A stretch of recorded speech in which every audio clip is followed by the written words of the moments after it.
السلام عليكم. النهاردة هحضر محشي الكرنب أو محشي الملفوف على الطريقة المصرية، أو بالأصح هحضره على طريقتي البسيطة الخاصة. الفيديو ده هيكون شامل بداية من سلق الورق مرورا بالحشوة الحلوة وطريقة التسوية الصح اللي تطلع محشي الكرنب معاكم مظبوط من غير ما يفك أو يعجن. إذا عجبكم الفيديو ده اعملوا لايك ويلا بينا نبدأ. أول حاجة بنختار كرنب بحجم وسط أو صغير. الكرنباية بتاعتي أكبر من كده شوية، لكن أنا قللت منها شوية ورق قبل التصوير، يعني علشان تكون سهلة كده في الحركة قدام الكاميرا. أول حاجة بنعملها بنتخلص من الجزء ده. بجيب سكين وببدأ أفصل القطعة دي من الكرنب، هي مسؤولة عن تماسك الورق. لما بنتخلص منها بيبقى سهل علينا جدا نفصل الورق. معاكم طريقتين للسلق، يا إما نفصل الورق ونسلق كل واحدة لوحدها، والطريقة دي برجحها أكتر لو مبتدئين. لكن لو بنسلق كرنب دايما فممكن ناخد الكرنباية كلها على بعضها ونحطها في المية الساخنة المغلية، وتكون الجهة المفتوحة لتحت، وكل 15 ثانية مثلا كده نسحب ورقة.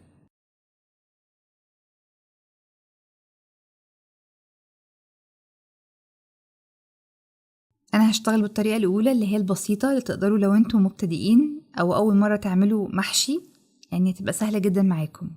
مية ساخنة بتغلي على النار، مش بضيف فيها كمون، إذا حابين انتوا ضيفوا. بنزل بورقة الكرنب وبتابع النضج بتاعها، يعني هتحتاج معاكم تقريبا من 10 ثواني ل15 ثانية. عموما أنواع الكرنب بتختلف وأنواع الورق وأحجامه بتختلف، فملهاش قاعدة ثابتة شوية. لكن هتلاحظوا اللون اتغير شوية وورق الكرنب بقى أرق. بخرج الورق على صينية واسعة وبفرده كده علشان يتهوى شوية. ما تخرجوش ورق الكرنب فوق بعضه، ده مش صح. طيب أنا لو مبتدئ وأول مرة أسلق كرنب وحابب أعرف الورق بتاعي اتسلق صح ولا لأ، هتمسكوا الورقة كده بعد السلق وهتلاحظوا إنها سهل تتلم في الإيد، يعني طرية كده زي ما انتوا شايفين. كمان لما بفردها كده واشدها شوية متماسكة نوعا ما، مش بتتقطع بسهولة. كده الورق بتاعي مسلوق صح، يعني لا هو متماسك قوي ولا اتسلق قوي لدرجة ان هو يتقطع من اقل حركة. باخد الورق وببدأ اتخلص من الجزء السميك ده، بفرد الورقة قدامي وبعدين بشيل المنطقة اللي فيها عروق سميكة. بعدين بلف الورقة رول كده وبقسمها حسب حجم وطول المحشي اللي انا حباه، يعني انا حابة حجم صباع المحشي قد ايه هقسم الورق على الاساس ده.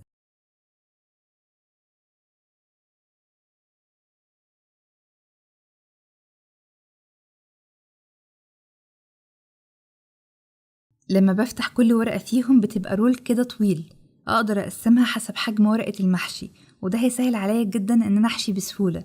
هيبقى الورق متقطع وجاهز جنبي كله بمقاس واحد.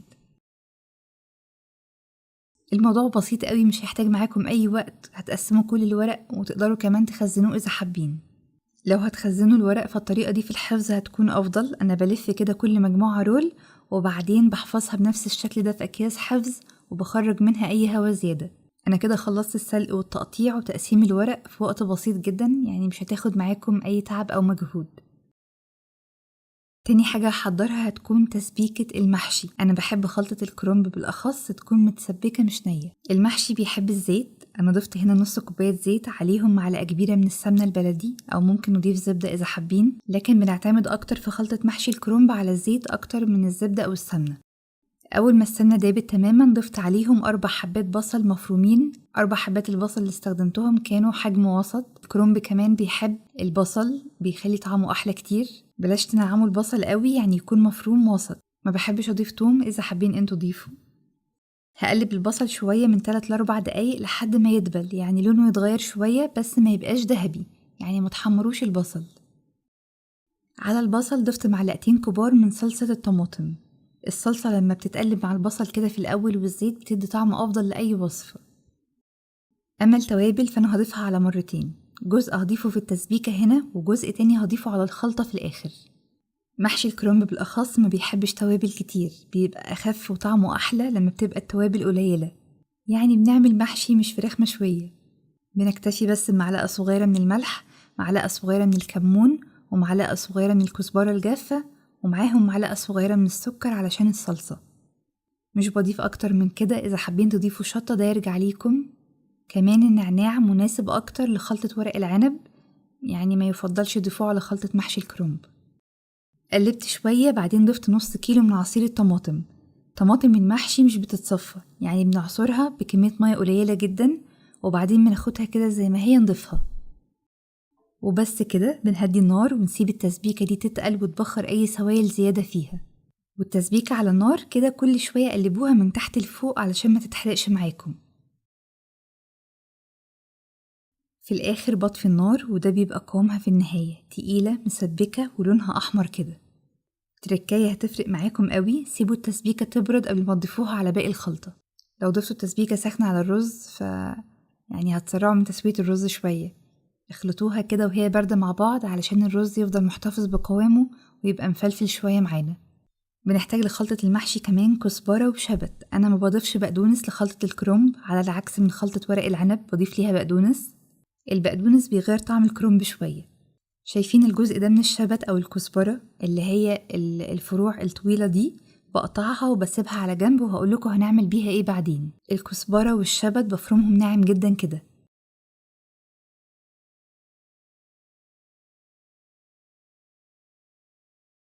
هحتاج كمان نص كيلو رز مصري مغسول ومش منقوع ومتصفي كويس قوي من المية. الرز بتجهزوه وبتغسلوه على طول قبل ما تضيفوه على الخلطة، يعني ما تغسلوش الرز وتصفوه وتسيبوه على جنب، حبات الرز هتتكسر معاكم.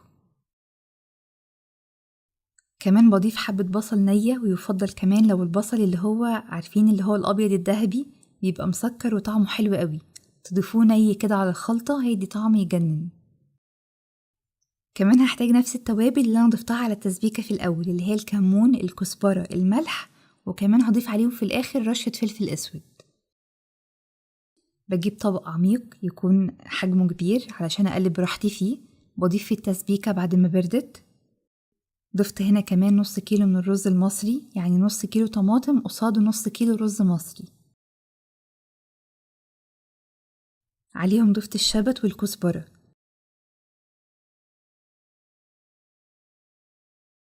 ضفت كمان هنا حبة البصل النية، وعليهم الكمون والكزبرة والملح، معلقة صغيرة من كل حاجة فيهم. ضفت كمان ربع كوباية زيت علشان يخلي الرز مفلفل معايا أكتر. وآخر حاجة رشة صغيرة من الفلفل الأسود. وبإيدينا نقلب الخلطة دي كويس قوي لحد ما تبقى كده. إذا ملاحظين لونها أحمر، الخضرة فيها مش كتير قوي ومش قليلة قوي، مظبوطة أكتر. كمان هتحسوا فيها بلمعة كده من الزيت، معنى كده إن هي مظبوطة جدا. ممكن تدوقوا كده منها حاجة صغيرة قوي تشوفوا الملح بتاعها مظبوط أو لأ.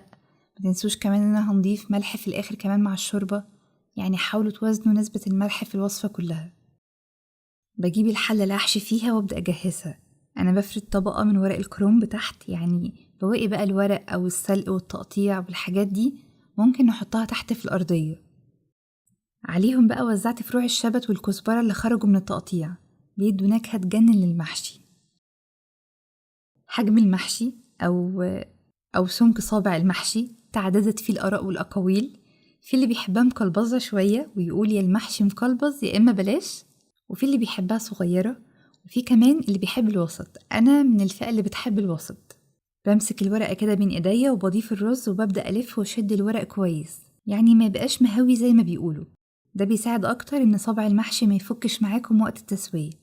أهم حاجة واحنا بنلف المحشي صابع المحشي يكون نضيف من بره، مفيش عليه رز، يعني حتى واحنا بنرص طبقات المحشي ما يبقاش فيه رز خارج كده على صوابع المحشي من بره. محشي الكرنب لما بنرصه في الحلة ما نضغطش صوابع المحشي قوي جنب بعضها بزيادة علشان الشوربة تدخل من الفراغات دي وياخد تسوية واحدة. حاجة كمان مهمة قوي، ما تملوش حلة المحشي على الآخر، يعني يبقى فيه مساحة كده للشوربة تغلي براحتها. كمان الرز جوه المحشي لسه حجمه هيتضاعف، لو احنا ملينا الحلة على الآخر مش هينضج كويس معانا تماما. فراعوا النقطة دي وانتوا بتختاروا حجم الحلة وكمية المحشي اللي انتوا بتعملوها. المحشي مش بيتخزن في الفريزر، هيبقى مكسر معاكم شوية. احنا ممكن نحتفظ بالورق لوحده في الفريزر والخلطة في كيس حفظ.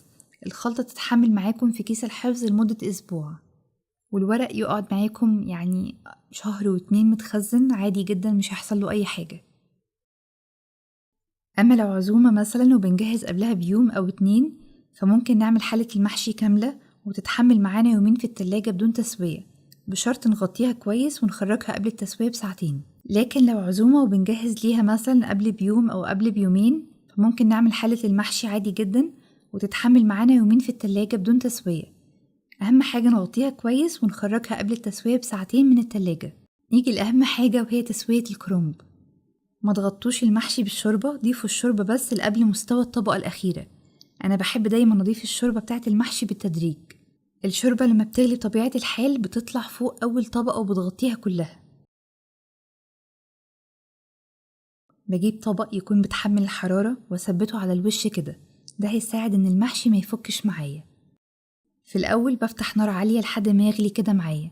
إذا ملاحظين فالشوربة غطت أول طبقة مع الغليان. بغطي الحلة وبسيب المحشي على نار عالية مع المتابعة لحد ما مستوى الشوربة كده يبدأ يقل معايا. يعني هتلاحظوا إن المحشي ابتدى يتشرب كده الشوربة. في الوقت ده بشيل الطبق من فوق المحشي.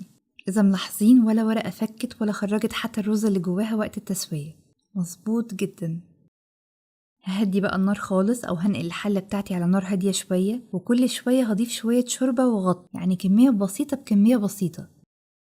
أحلى تسوية للكرنب فعلا تضيفوا الشوربة كده بالتدريج. لو غرقتوه شوربة من البداية فاحتمال كبير يعجن ويفك من بعضه.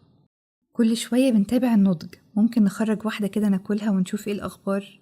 أنا مش بخرج واحدة، يعني طول ما أنا بطبخ كده المحشي على النار ممكن أخرج واحدة 2 3، ما تعدوش يعني بنشوف هل محتاج مثلا تسوية كمان شوية، الورق بيشد شوية، الرز من جوه مثلا لسه محتاج وقت. الموضوع ده بيحتاج متابعة مننا.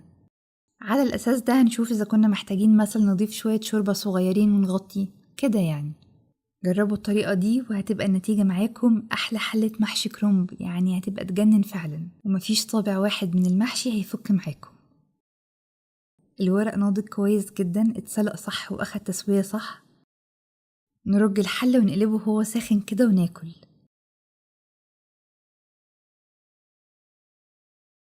أو ممكن نقدمه كده كمان إذا حابين. شوفوا اللمعة من بره والرز من جوه مفلفل ازاي. هستنى رأيكم لما تجربوه.